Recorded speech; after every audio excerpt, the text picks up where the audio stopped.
What's the meaning of affectively?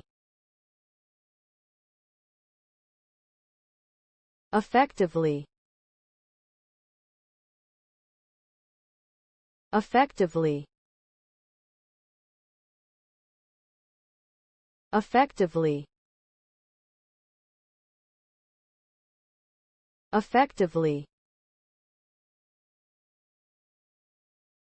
Affectively.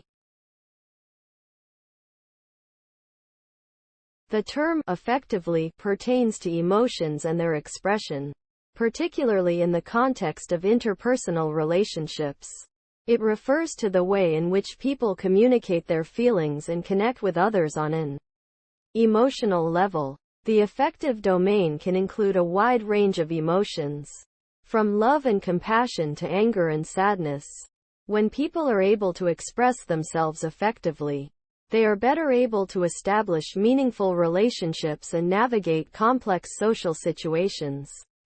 In short, being able to communicate effectively on an emotional level can lead to deeper connections and greater interpersonal success.